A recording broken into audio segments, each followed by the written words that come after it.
In another video on welding a umbrella stand like this, I was saying you can put these balls on here by drilling a hole on the opposite side from here and then tack welding this, and then I always weld back here a little bit, but that makes it a lot stronger. These are not really thick metal and so forth. So how do you consistently drill a hole exactly in the top? Well, let me show you how I did that. Well, you need to mark it and drill it, right?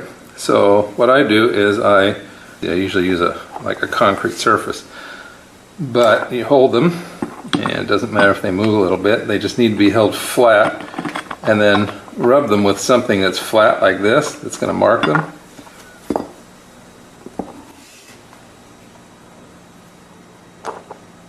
And can you see it right there, that little brown mark? That's from the rust, and they will all be exactly opposite.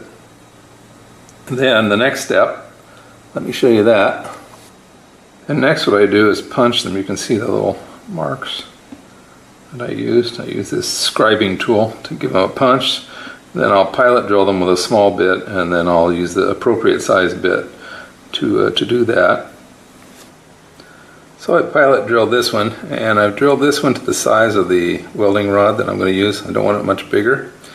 So the next trick is you need to clean up the back side to make sure there's no edge. So you can see I've cleaned it up. I put a drill bit in there and ran it out and took out the sharp edges, because I want this to fit exactly flat against the material, because when you weld thin material and thick material together, the thin material likes to burn. So if you keep that thin material really tight up against the heavier material, you'll have less problems.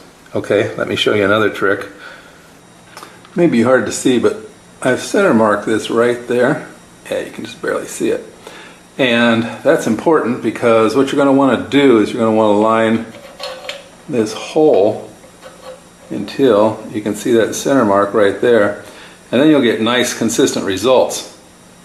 The other thing I'm going to need to do before I go any farther is I'm going to need to round these corners off so that the ball is sitting on the end of there as tight as possible. I don't want any air space between the end of the metal and the ball. Otherwise it makes it a lot more difficult to weld. Now if you have TIG or something like that, it's easier, but I'm using a stick welder, so I need to get those two as close together as possible, and that way it'll help prevent burning the thinner metal on the ball. Okay, well that was it for today. I hope you found it useful and interesting in your welding projects.